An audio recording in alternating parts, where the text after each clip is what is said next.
Between the years 800 and 1000 CE, a remarkable phenomenon emerged on the battlefields and in the burial mounds of northern Europe.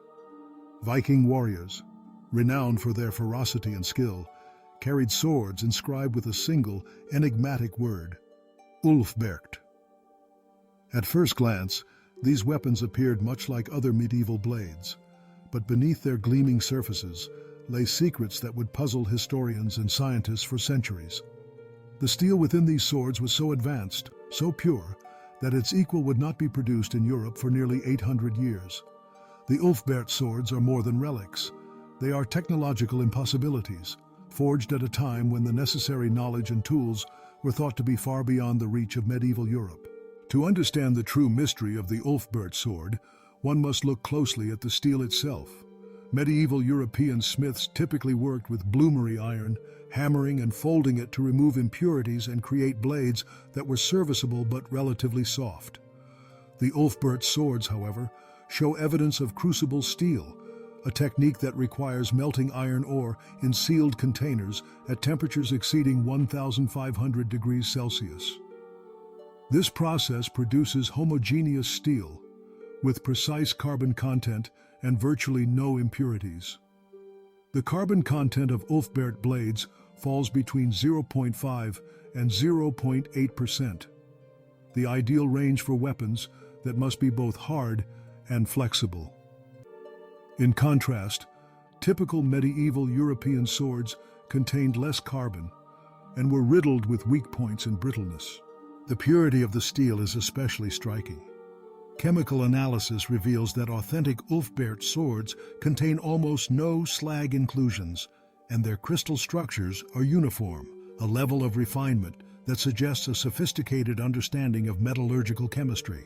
Such perfection would require not only advanced furnaces, but also precise control of raw materials and fuel. The question is tantalizing. How could Viking-era craftsmen achieve such results when historical records suggest they lacked the necessary technology? As more Ulfberht swords have been unearthed, from Norway to Ukraine, the mystery has deepened.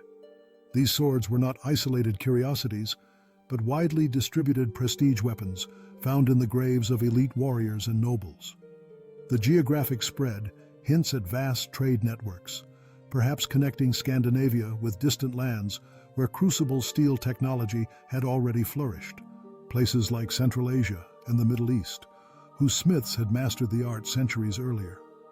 This opens the possibility that the raw steel, or even finished blades, were imported and then inscribed, transformed into the legendary Ulfberht swords. The name itself, Ulfberht, remains shrouded in enigma. Was it a maker's mark or a brand? No historical documents mention a smith or workshop with that name, and the sheer number of swords suggests a production scale far beyond what a single craftsman could achieve. Intriguingly, many swords bearing the Ulfberht inscription are medieval forgeries, imitations made with inferior steel, attempting to capitalize on the reputation of the originals. This may be the earliest known case of trademark infringement in weapon manufacturing, and it underscores the unparalleled esteem in which these swords were held.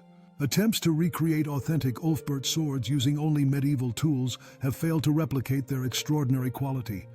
Modern smiths, with all their knowledge, can craft similar steel, but the medieval methods fall short. The evidence points to knowledge and materials arriving from elsewhere, brought along trade routes, shared in secret, or perhaps lost to history. The Ulfberht swords are more than weapons. They are windows into lost innovations and unexplained achievements. Their existence challenges the linear narrative of technological progress and hints at a world where knowledge traveled across continents, where artisans reached heights we are only now beginning to understand. Each sword discovered is a clue, a fragment of a story that blurs the lines between myth and reality. In the final analysis, the Ulfberht sword stands as a testament to the ingenuity and resourcefulness of ancient people. It reminds us that the past is more complex and interconnected than we ever imagined.